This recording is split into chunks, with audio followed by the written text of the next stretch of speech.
김태희 목사님의 처음 시작하는 언약론이라고 하는 책을 소개하는 글에서 발췌한 그런 글입니다. 하나님의 구원은 사랑과 맺은 언약, 즉 하나님의 약속에 근거하여 성취된다. 하나님의 신실하심은 언약을 깨지도 않으시고 바꾸지도 않으신다. 창세전부터 구원을 계획하시고 분담하신 구속 언약부터 아담과 노아, 아브라함과 모세, 다윗으로 이어지는 언약은 계속해서 하나님의 은혜를 느끼게 한다. 택함 받은 자를 구원하시겠다는 하나님의 언약이 아들 예수 그리스도를 통하여 이루어지는 과정을 보면서 언약의 신실하신 하나님을 떠올리지 않을 수 없다. 인간이 먼저 약속을 파괴하고 죄의 길로 갔음에도 먼저 찾아와 주시고 살 길, 돌이킬 길을 만들어 주시는 하나님의 언약은 사랑으로 읽히기도 한다. 인간 간의 계약에서는 한쪽이 이행하지 않으면 취소가 가능하고 무효가 되기도 한다. 하나님은 인간의 타락을 이미 아시고 끝까지 인내하시며 자신을 내어주시는 사랑으로 구속 언약을 이행하신다. 이제 언약에 대한 글입니다. 오늘 이제 전체적으로 오늘 말씀의 주제가 바로 이 언약인데요. 오늘 본문은 야곱과 라반이 서로 언약을 맺은 증거로 돌무더기를 쌓고 각각 그 돌무더기, 한 돌무더기를 가지고 각각 다른 이름으로 부르면서 언약을 세웠다라고 말씀합니다. 그리고 야곱과 이 상호 불가침 언약을 완성한 라반은 함께 제사를 드리고 또 잔치로 언약을 마무리하고 그리고 야곱의 가족들에게 인사를 나누고 고향으로 떠나갔다라고 오늘 본문에서 그렇게 말씀하십니다. 자, 오늘도 하나님께서는 본문을 통해서 우리에게 두 가지 메시지를 주시는데요. 첫 번째 메시지 같이 읽겠습니다. 시작. 하나님께서는 언약의 백성으로서 정체성을 가지고 세상 속에서 당당하게 살아가는 성도들을 기뻐하신다. 예. 자, 오늘 먼저 47절과 49절에 보니까요. 라반과 언약을 맺은 야곱에 대해서 말씀합니다. 하나님께서는 야곱이 라반의 아들들과 돌무더기를 쌓았고 그것이 완성되자 라반은요 그것을 뭐라고 부르냐면 여갈 사하두다라고 불렀습니다. 그랬더니 야곱은 그것을 길르엣이라고 불렀다라고 그렇게 말씀합니다. 그리고 이 돌무더기가 쌓여 있는 그 땅의 이름을 라반이 뭐라고 불렀냐면 미스바라고 부르면서 언약을 두 사람이 맺었다라고 말씀합니다. 자, 본문을 통해서 하나님께서는 우리에게 두 가지를 말씀합니다. 첫 번째는 야곱과 라반이 한 돌무더기를 놓고 각각의 이름을 불렀다라는 거예요. 자, 오늘 라반이 부른 여갈 사하두다 이 단어는 뭐냐면 아람어입니다. 그러니까 바단 아람어. 그러니까 라반은 자기의 언어로 불렀고요. 그랬더니 야곱이요 히브리어로 부릅니다. 히브리어는 길르에스입니다. 근데 두 단어 다 뜻이 뭐냐면 증거의 무더기라고 하는 뜻입니다. 증거의 무더기 이런 뜻을 가지고 있어요. 그런데 오늘 본문을 자세히 들여다보면요, 라반이 먼저 이름을 붙입니다. 그럼 보통은 먼저 어른이 연장자가 이름을 붙이면 그걸로 끝나야 되거든요. 근데 오늘 굳이 야곱이 다시 히브리어로 이름을 다시 한번 붙여요. 똑같은 의미인데 못 알아먹어서 그러는 게 아니거든요. 왜 그랬을까요? 왜 야곱은 어른인 라반이 먼저 이름을 붙였음에도 불구하고 다시 이름을 붙인 것일까요? 그것은 야곱이 이제는 출아람, 이제 아람으로부터 이제 출발해서 벗어나서 출아람하여서 즉 라반의 종에서 완전히 벗어나서 이제는 하나님의 언약을 계승한 족장으로 완전히 거듭난 그 족장으로서의 주체성, 정체성을 회복했음을 선포하는 그런 행위입니다. 이제 전까지는 주종 관계였고 고용인과 고용주의 관계였다면 지금은요 같은 족장에 같이 동등한 위치임을 이제 선포하는 그러한 행위라는 거예요. 성도 여러분, 하나님께서는 이 사건을 통해서 예수 그리스도를 믿어서 구원받은 성도가 이 세상과 이 세상 속에서 또 세상과는 다른 그런 당당함을 가져야 한다고 말씀합니다. 왜냐하면 예수님을 믿는 우리는 더 이상 세상에 속한 사람들이 아니라 어디에 속한 사람들이라고요? 하늘에 속한 사람으로 거듭났기 때문입니다. 우리 갈라디아서 5장 1절 같이 읽습니다. 시작. 그리스도께서 우리를 자유롭게 하시고 자유를 주셨으니 그러므로 굳게 서서 다시는 종의 멍에를 매지 말라. 자, 그러므로 예수님을 믿고 구원받아서 성화의 삶을 살아가는 성도들은요, 세상과 율법이 제시하는 기준과 죄에 대해서 예수님의 십자가의 은혜로 완전한 자유인이 되었음을 깨달아야 합니다. 따라서 성도는요, 세상 사람들과는 다른 구조를 가지고 살아가야 된다는 거예요. 세상 사람들과는 다른 마음, 다른 생각, 다른 언어, 다른 행동, 즉 인격신앙을 가지고 당당함을 잃지 않는 삶을 살아가라라고 주님께서 오늘 이제 본문을 통해서 우리에게 말씀하십니다. 또 두 번째는, 그럼 왜 라반은 자신이 먼저 이름을 붙였잖아요. 그런데 바로 뒤따라서 히브리식으로 이름을 붙이는 야곱에 대해서 인정을 해요. 원래는 우리가 알고 있는 라반이냐면요, 지금 상당히 자존심을 상해야 됩니다.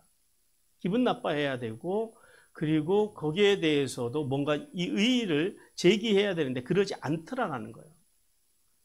야곱이 이름을 짓는 거에 대해서 그대로 인정을 해줍니다. 그리고 그 딸을 미스바라고 부릅니다. 자, 먼저 라반이 야곱이 히브리식으로 장명하는 것을 인정하는 이유가 뭘까요?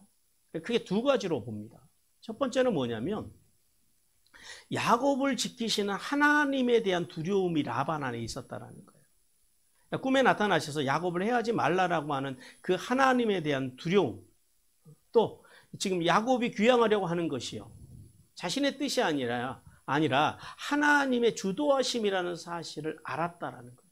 그래서 이러한 야곱의 행동에 대해서 어른으로서 기분 나쁠 수도 있지만은 오늘 라반은 기꺼이 수용하고 용납하고 있다라는 거예요. 그다음 두 번째는 이게 이제 실질적인 그 이유인데요. 야곱에 대한 두려움이 있었다라는 거예요. 왜 야곱을 두려워했을까요? 그동안 라반이 어떻게 야곱을 대했어요? 기회만 있으면은 야곱에게 거짓과 기만으로 속여왔습니다. 그래서 지금 뭐가 두렵냐면은, 그래서 야곱이 이제 고향으로 돌아가서 삼촌 라반에 대해서 앙심을 품고 아버지의 군대까지 합세해가지고 보복하기 위해서 만약에 쳐들어온다면 라반은 당해낼 재간이 없다라는 거예요. 여기에 대한 실질적인 두려움이 있습니다. 그래서 야곱에 대한 이 두려움으로 야곱의 말을 존중하고, 또 오늘 심지어는 뭐라 그러냐면, 오늘 이 계약을 어떻게 맺냐면 야곱의 하나님, 자기 신의 하나님이 아니라 야곱의 하나님의 이름으로 맹세까지 하는 것으로 오늘 본문 속에서 우리는 볼 수 있습니다. 자, 본문 속에서 야곱에 대한 이 야곱의 그 라반의 두려움이 얼마나 컸는지를 보여주는 단어가 하나 있는데요. 오늘 본문에 보면은 49절을 보시기 바랍니다. 49절에 보면요, 서로라고 그래요. 서로. 49절에 보면은 뭐라고 되어 있냐면은 우리가 서로 떠나 있을 때에 그럽니다. 이 서로라고 하는 단어가 우리 성경, 우리 개역개정 성경에서는 이제 서로라고 번역이 되어 있는데, 원문을 보면은요, 히브리어 레아입니다. 레아가 무슨 뜻이에요? 예, 친구라고 하는 뜻입니다. 친구. 그러니까 그 친구라고 하는 단어를 오늘 우리 성경에, 우리가 보는 개역개정 성경에서는 서로라고 그렇게 번역을 해놨어요. 자, 우리가 이 사실을 통해서 알 수 있는 게 뭐예요? 함께 살면서, 그동안 20년을 함께 살면서 이 라반은요, 입만 열면 거짓말을 해요. 그리고 속여요. 그리고 기만해요. 그렇게 살아왔던 라반이요, 지금 조카를 고향으로 떠나보냅니다. 그런데 그 조카 앞에서 뭐라 그러냐면은 서로, 즉 뭐예요? 친구라 그래요. 이제는 이전까지는 어떻게 살았어요? 그들이 주종 관계로 살았다라는 거예요. 근데 지금은요, 동등한 친구의 관계로 살자라는 거예요. 그러니까 친구처럼 살자라는 거예요. 지금 이제 그런 의미를 이 말씀 속에 담고 있습니다. 그러니까 이렇게 친구라고 하는 단어를 쓰는 것으로 보아서 그 라반의 마음 속에 이 야곱의 보복에 대한 두려움이 얼마나 컸는지를 알게 합니다. 그리고 미스바라고 그 땅을 불러요. 그러니까 미스바라고 하는 단어는 히브리어로 미츠파, 망대라고 하는 뜻이거든요. 라반이 그 땅을 미스바 망대라고 부른 이유는 어떤 이유를 가지고 있냐면 이제 서로 여기서 언약을 맺고 헤어지잖아요. 그러면은 언약을 맺은 후에 서로 헤어진 후에 이제 그 맺은 언약을 얼마나 성실하게 지키는지를 하나님께서 망대에서 살피는 파수꾼처럼 늘 자신들, 즉 뭐예요? 라반의 입장에서는 저 야곱을 지켜봐 달라라는 거예요. 그러니까 야곱에게는 어떤 메시지를 주는 거예요? 네 하나님께서 네 하나님의 이름으로 맹세하니까 네 하나님이 망대에서 너를 지켜보는, 파수꾼이 망대에서 지켜보는 것처럼 너를 지켜볼 거니까 네가 이 언약을 분명히 지켜야 한다는 메시지가 이 속에 담겨 있다라는 거예요. 성도 여러분, 우리가 이 사실을 통해서 뭘 알 수 있냐면은 성도는 세상과는 다른 힘을 가지고 있어야 한다는 사실을 깨달아야 됩니다. 오늘날 왜 믿는 사람들이 세상 속에 들어가서 힘이 없어요? 돈이 없어서요? 명예가 없어서요? 다른 사람들보다, 안 믿는 사람들보다 못 배워서요? 아니죠. 왜 그래요? 다른 힘을 지니지 못했다라는 거예요. 그들과 같은 힘을 가지고 살아간다라는 거예요. 무슨 말이에요? 안 믿는 사람이랑 믿는 사람들이요, 그냥 같은 모습으로 같은 힘, 같은 복을 추구하고 같은 사상, 같은 원칙, 같은 철학으로 살아가고 있다라는 거예요. 그러니까 믿지 않는 사람들이 볼 때는요, 뭐 별로 다를 바도 없는데 다른 것이 느껴지지 않는다라는 거죠. 그것이 오늘날 우리 한국 교회의 불행입니다. 만모니즘과 세속적인 번영과 기복주의에 물든 사람들, 교회 안에서도 그런 사람들은요, 돈과 명예와 권력과 건강 같은 것들을 힘으로 삼고 그것을 복으로 삼습니다. 그러나 하나님께서는 진정한 복에 대해서 이렇게 말씀합니다. 출애굽기 15장 2절, 시편 73편 25절 같이 읽겠습니다. 시작. 노래시며 나의 구원이시로다. 그는 나의 하나님이시니 내가 그를 찬송할 것이요 내가 아버지 하나님이시니 내가 그를 높이리로다. 하늘에서는 주 외에 누가 내게 있으리요 땅에서는 주 밖에는 내가 사모할 리 없나이다. 예, 우리가 분명히 깨달아야 하는 것은 뭐냐면 세속에서 말하는 그 복들이 하나님 안에 있을 때는 복이 되는 건 맞아요. 그러나 하나님 바깥에 나가면은요, 그것이 복이 아니라 저주가 될 수 있다라는 사실을, 그걸 깨달아야 된다라는 거예요. 또 반대로 세상에서 복이 아니라고 하는 것들, 예를 들면은 가난이나 질병이나 비천함이나, 우리는 그런 것들을 만나면은요, 예, 저주받았다 그럽니다. 아니에요. 그것도 주님 안에 있으면 그것이 복이 된다라는 거예요. 그러나 그것이 주님 바깥에 있을 때는요, 예, 맞아요. 말 그대로 그냥 저주가 되는 거예요. 왜 그래요? 왜냐하면 성도의 진정한 복이 누구시라고요? 하나님이시라고요. 하나님. 그러면 진짜 우리의 복, 우리가 복을 받았다고 하는 건 뭘까요? 우리의 영혼이 하나님의 은혜를 받아서 영원하신 하나님의 앞에 서는 것, 그러니까 하나님의 나라에 무사하게 안착하는 것, 입성하는 것, 그것이 진짜 복이기 때문이다. 그러므로 성도는 진리를 따르는 인격신앙을 통해서 세상 속에 진정한 힘과 진정한 복을 보여줄 수 있는 하나님의 사람, 인격신앙인이 되기를 주님께서 간절히 원하십니다. 그리고 계속해서 50절과 53절을 통해서 야곱과 라반이 맺은 언약의 내용에 대해서 주님께서 말씀하십니다. 하나님께서는 라반이 야곱에게 두 가지의 언약의 내용을 제시했다라고 말씀합니다. 첫 번째는 뭐냐면 자신의 딸들과 손자들을 중요하게 여겨달라는 거예요. 우리가 이미 야곱의 가정에서 보았듯이요, 고대 그 일부 다처제 사회에서 일어나는 일이 뭐예요? 아내들 간에 주도권 전쟁이 일어납니다. 그리고 또 남편의 편애로 인해서 또 괄시를 받는 그런 그 아내들이 생겨나더라라는 거예요. 그래서 라반은 이제 지금 자기 딸들, 이제 다시는 볼 수 없는 딸들을 떠나보내면서 가장 첫 번째 조항으로 두 딸을 박대하지 말라라고 요청을 합니다. 자, 실제로 야곱은 이 언약을 성실하게 이행을 합니다. 물론 언약을 맺지 않았어도 이 언약은 분명히 야곱이 잘 지킬 언약이지만은 두 아내를요, 끝까지 선대합니다. 야곱은 일생 동안 이제 바단 아람에서 얻은 그 두 아내와 두 첩을 제외하고는요, 이후로 어떠한 아내도 취하지 않습니다. 그리고 라헬이 베냐민을 낳다가 죽었을 때도요, 예, 묘비를 세워서 죽음을 예도했고요. 또 레아가 죽었을 때도 첫 번째 부인으로 예우해서 열조에 묻힌 막벨라 굴에 장사를 합니다. 무슨 말이에요? 보복하지 않았다라는 거죠. 아버지 때문에 딸들에게 보복하고 그런 치졸한 짓은 야곱이 하지 않았다라는 겁니다. 그 다음에 두 번째는 상호 불가침 조약을 맺자라는 거예요. 근데 사실은 이 지금 라반이 맺자고 하는 언약의 메인은 여기에 있습니다. 왜냐하면 딸들에 대한 언약을 말할 때는 이제 이렇게 성경에 보면 관심, 그러니까 모든 관심을 집중시키는 단어가 하나가 나와요. 그게 뭐냐면은 힌내라고 하는 단어입니다. 우리 성경에서 보라라고 하는 단어로 이제 그렇게 번역을 했는데, 오늘 본문을 잘 보시면은요, 이 보라라고 하는 단어가 오늘 그 본문 속에 이제 딸들의 언약에 대해서는 보라라는 단어가 한 번 나옵니다. 한 번.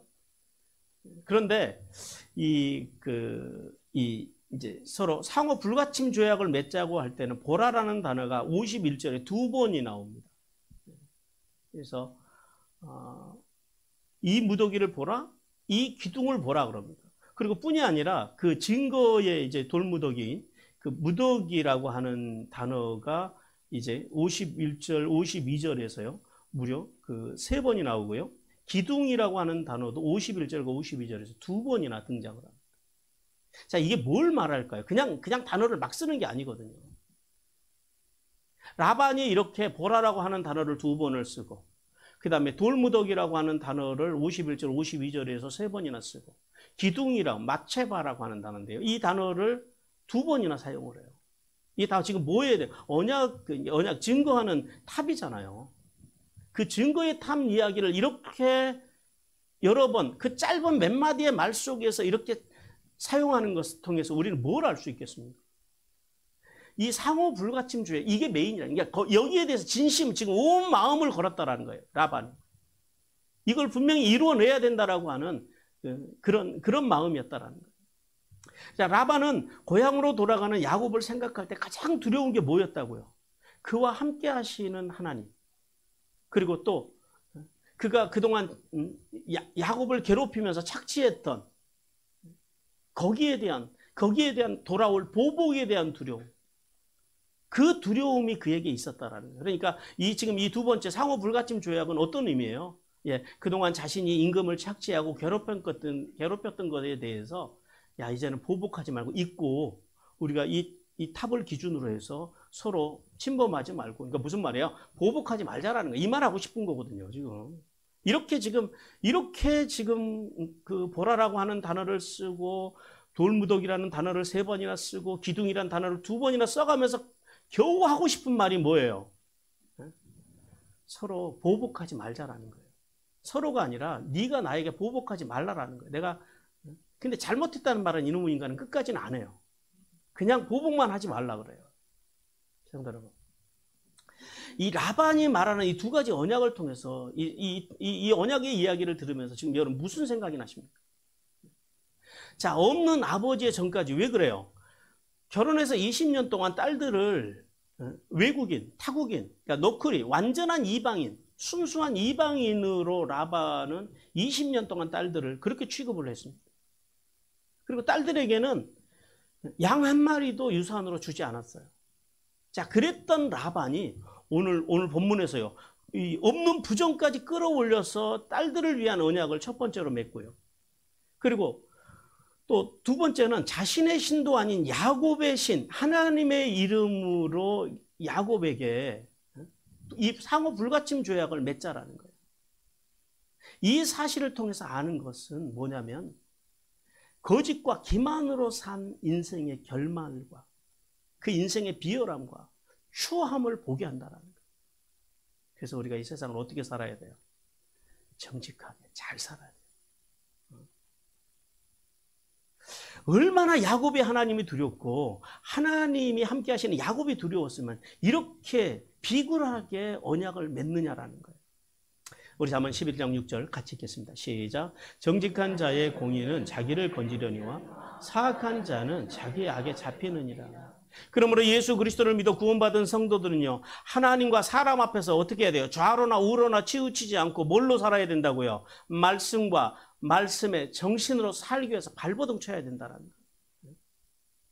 야샤르, 정직한 자, 바른 길, 옳은 길을 가는 사람들은요, 그 공의, 그 의가 자기를 건지지만은,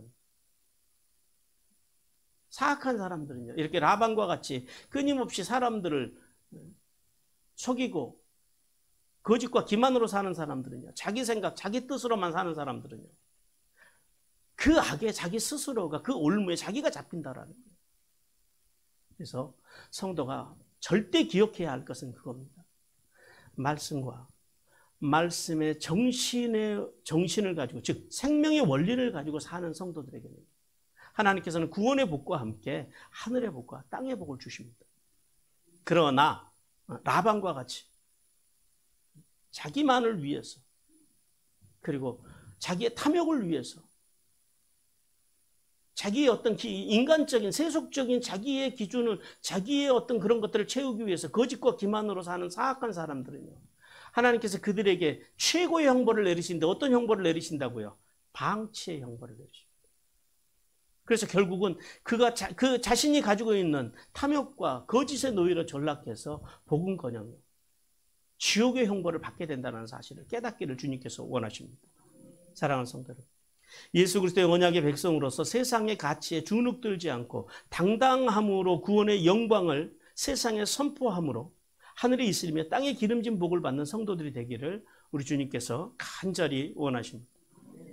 두 번째 메시지 같이 읽겠습니다. 시작. 하나님께서는 바른 신앙관을 가진 성도를 구속사를 위해 귀하게 사용하신다. 53절 54절에 보니까요, 야곱과 라반이 서로 언약을 맺고 서로 맹세했다라고 말씀합니다. 하나님께서는 라반이 아브라함의 하나님, 나홀의 하나님, 그들의 조상의 하나님의 이름으로 야곱과 맺은 언약을 판단해 달라고 요청했고, 야곱은 아버지 이삭이 경외하는 하나님의 이름으로 언약을 완성했다라고 말씀합니다.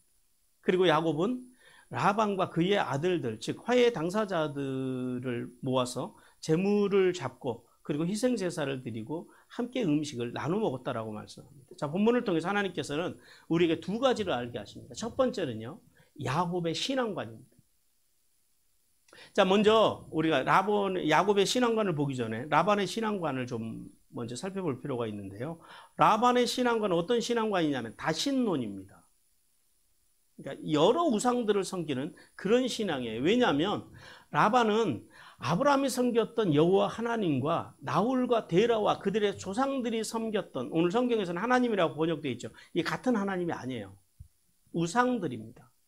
그러니까 나홀과 데라와 그의 선조들이 섬겼던 이방신, 이 우상을 구별하지 못하고 아브라함의 하나님도 그리고 자기 조상들이 섬겼던 우상들까지도 끌어들여서 지금 맹세하고 있다는 거예요. 여호수아 24장 2절 같이 읽습니다. 시작. 여호수아가 모든 백성에게 이르되 이스라엘 하나님 여호와께서 이같이 말씀하시기를 옛적에 너희들의 조상들 곧 아브라함의 하나님 나홀의 아버지가 데라가 강 저쪽에서 거주하여 다른 신들을 섬겼으나 그럽니다. 예. 자, 나홀과 데라가 강 저쪽에서 다른 신, 우상을 섬겼다라는.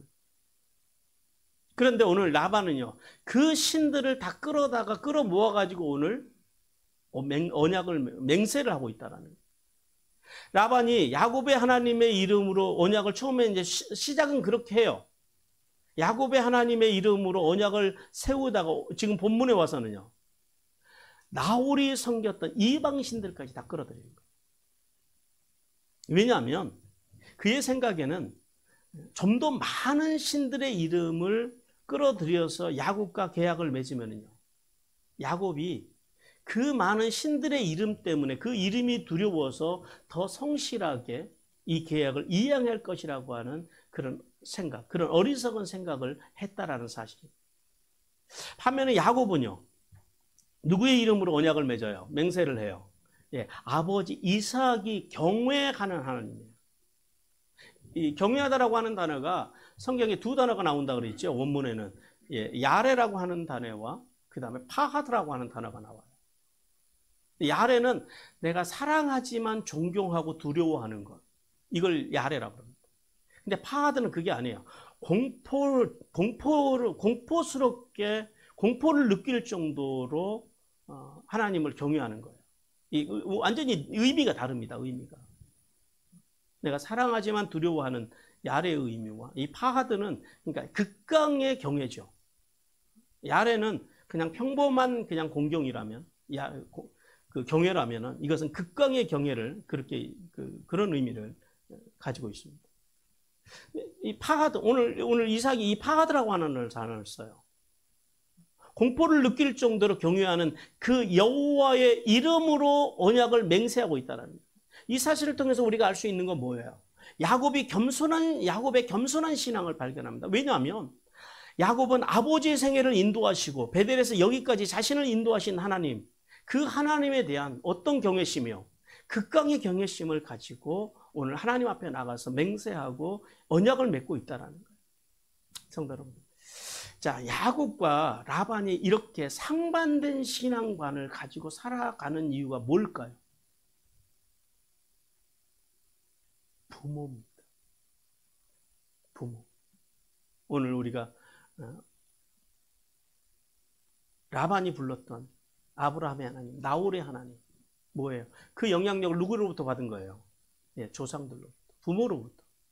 또 야곱은요, 아버지 이삭이 경외하는 하나님. 아버지 이삭이 극강으로 공포의 전율을 느낄 정도로 경외했던 그 하나님. 그 영향력을 지금 누구에게서 받았다고요? 두 사람 다. 부모에게서 받았다. 우상을 섬겼던 라울과 데라는요, 그 후손 라반에게 우상 숭배를 물려주었습니다. 반면에 유일하신 하나님, 즉 언약에 신실하신 하나님을 파하드, 즉 극강의 경외심으로 섬겼던 아브라함과 이삭은요, 야곱에게 언약의 상속자로서 하나님을, 유일하신 하나님을 두려워하는, 경외하는 그 상속자의 복을 물려주었다라고 주님께서 말씀하십니다. 출애굽기 20장 6절 같이 읽습니다. 시작. 나를 사랑하고 계명을 지키는 자에게는 천대까지 은혜를 베푸느니라. 하나님께서는 부모가 바른 믿음과 바른 신앙, 즉 하나님을 사랑하고 하나님의 계명을 잘 지키면, 부모가 하나님의 말씀과 말씀의 정신으로 살기 위해서 발버둥 치면 그 신앙이 어디로 흘러간다고요? 자녀와 그 후손들에게 흘러가서 그 자손들에게 한없는 헤세드의 은혜, 무궁한 은혜, 끝이 없는 은혜, 그 은혜로 후손들에게 임한다라고 말씀합니다. 그러므로 성도는 부모의 영향력이 자녀와 후손들에게 절대적이라는 사실을 깨달아야 돼요. 그래서 이제부터 부모로서 우리가 어디에 충실해야 돼요? 본질이 뭡니까? 말씀과 예배와 기도가 신앙의 본질이에요.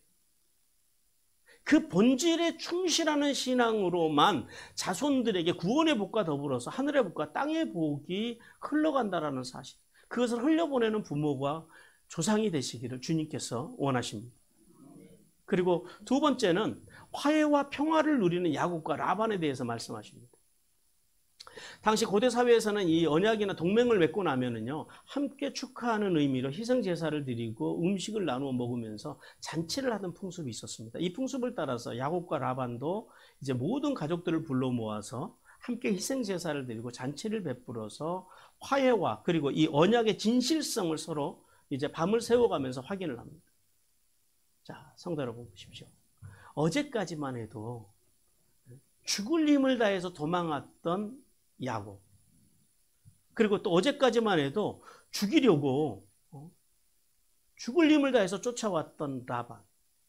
자, 이 사람들이 지금 오늘은요, 서로 언약을 맺고 서로 제사를 드리고 잔치를 베풀고 화해와 평화를 누려요.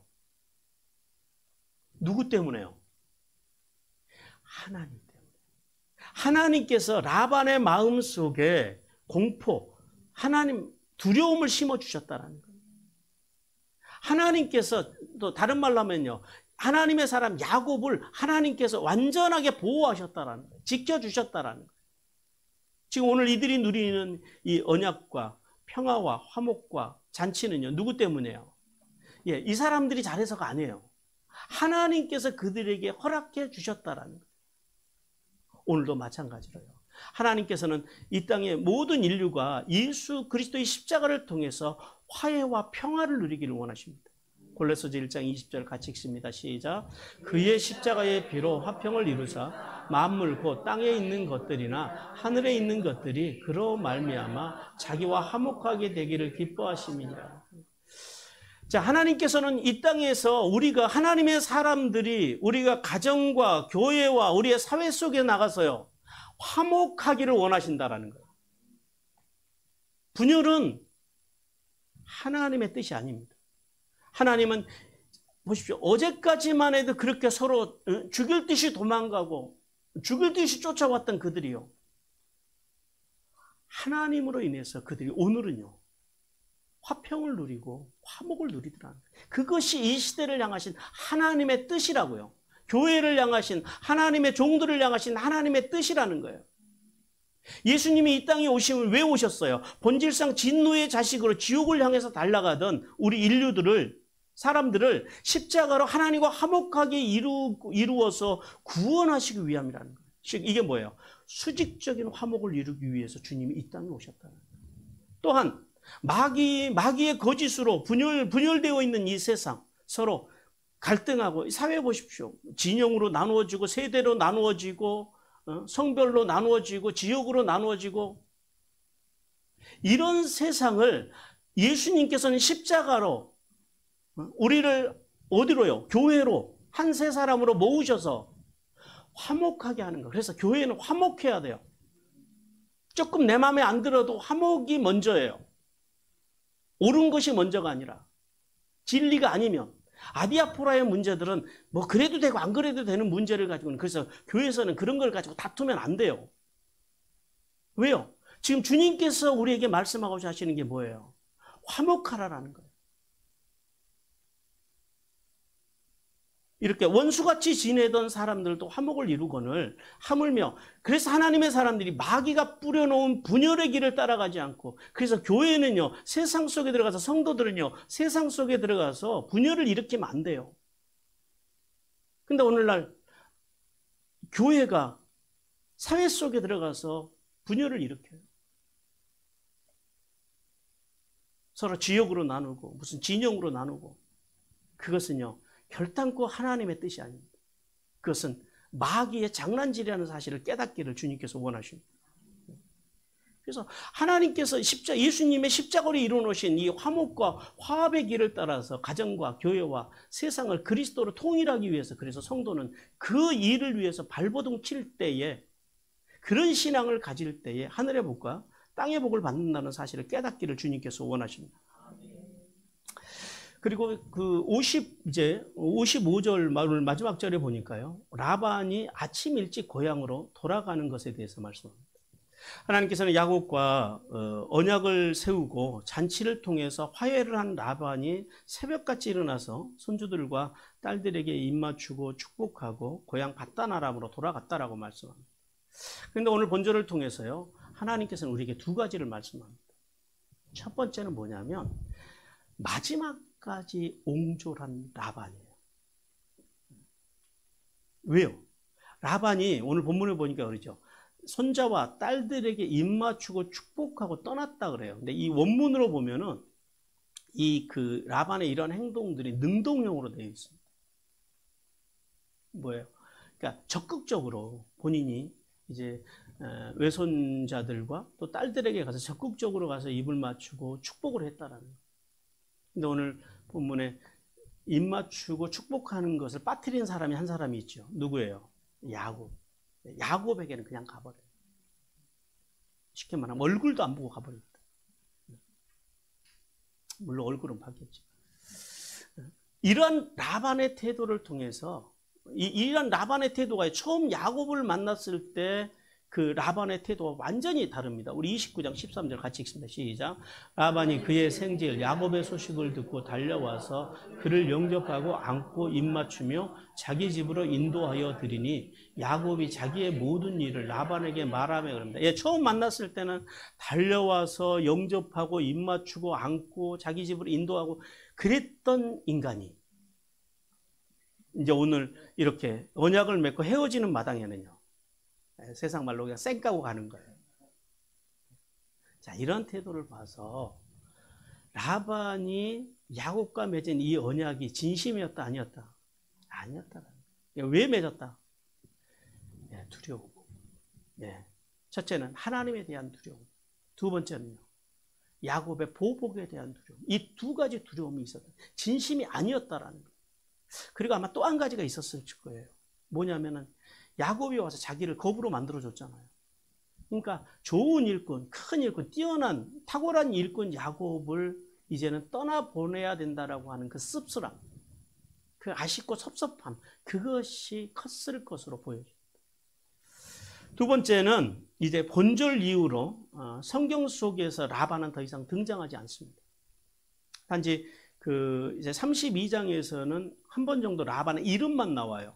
그리고 저기 46장 가면은 이제 거기에서 라반의 이름이 한 두 번 정도 등장을 하긴 합니다. 그러니까 라헬과 레아를 이야기할 때 라반의 딸 이런 식으로 해서 두 번 정도 나와요.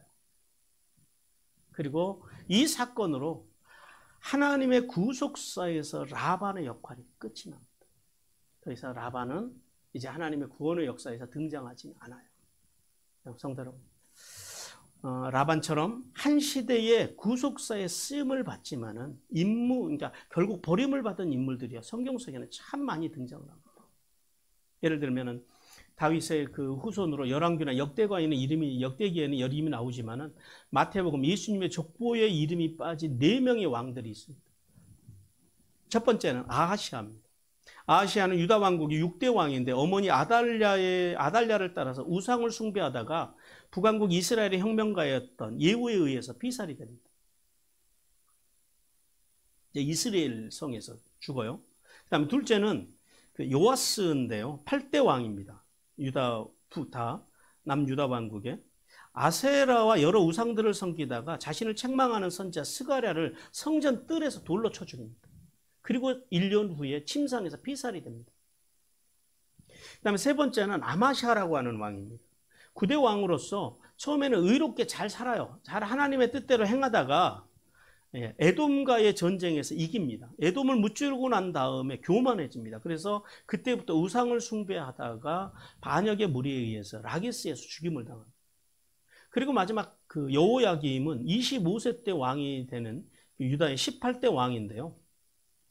처음서부터 이 여호야김은 폭정을 일삼아요. 그리고 우상을 숭배해요. 그래서 선지자 에레미야로부터 많은 비난을 받습니다. 그래서 에레미야를 실제로 죽이려고 여러 번 시도도 하지만 늘 실패해요. 그리고 끝내는 바벨론에 의해서 전쟁에서 지고 포로가 되어서 쇠사슬에 묶여서 바벨론으로 끌려가는 비참한 상황이 일어납니다. 근데 그걸로 끝나는 것이 아니라 다시 이제 또 돌아와요. 다시 예루살렘으로 돌아오긴 하는데 결국 끝까지 우상을 숭배하고 살다가 유다 왕 중에서요, 유일하게 무덤이 없어요. 이 여호야김은 매장지가 없이 비참한 최후를 맞이합니다. 자, 우리가 이제 생각을 해보시자고요. 하나님의 사람, 언약의 사람 야곱과 함께 20년 동안 한 세상을 살은 라반. 근데 그 라반을요, 하나님께서는 야곱의 훈련 대장으로만 사용하시고 구속사에서 전면에서 이제 한순간에 사라지게 하십니다. 왜 그를 퇴장시키셨을까? 또 하나님께서는 이렇게 다윗의 후손이잖아요. 그리고 유다 왕으로서 한 세상 왕으로 살았잖아요. 그랬던 인물들을, 이 4명의 왕들을 왜 예수님께서는 족보에서 빼셨겠느냐?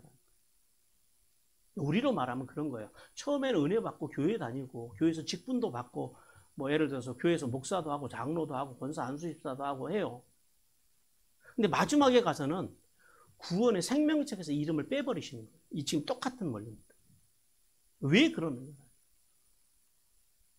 이들의 공통점이 지금 뭐예요? 우상숭배. 무슨 말이야? 하나님을 믿지 않았다라는 거예요. 거꾸로 생각하면요, 하나님만 믿으면 절대 그럴 일이 없다라는 거예요. 어려운 게 아니죠. 이 사람들이 뭐 헌금을 안 드렸다, 무슨 건축 헌금을 안 했다, 무슨, 그래서 지금 이들이 구속사에서 제명이 된 것이 아니라 뭐 때문에요? 하나님을 믿지 않았다는 단 한 가지 이유 때문에 그렇게 됐다는 거예요. 우상숭배자였다는 거예요. 성도는 라반처럼 아무리 연약한 사람과, 그러니까 언약의 사람들, 라반처럼 아무리 언약의 사람들과 함께 살면서, 즉 뭐예요? 아무리 신앙이 좋은 사람이 옆에 있고 신실하게 살아가는 사람이 옆에 있어도, 또 하나님의 살아계신 거 역사하심을 보았어도, 많은 뭐 기적도 보고 무슨 귀신도 쫓고 뭐 그런 것들을 했어도, 또 다윗의 후손인 유다 왕들처럼 왕으로서 한 세상을 살았어도, 세상에서 성공도 하고 교회 안에서 무슨 직분도 받고 그렇게 했어도, 하나님의 말씀이, 성도가 하나님의 말씀과 말씀의 정신으로 살지 않고요, 세상의 우상들, 즉 만모니즘과 세속적인 번영과 기복주의에 빠져서 산다면 하나님께서 그 이름을 어떻게 하신다고요? 생명책에서 제해버리신다. 이걸 깨달아야 됩니다.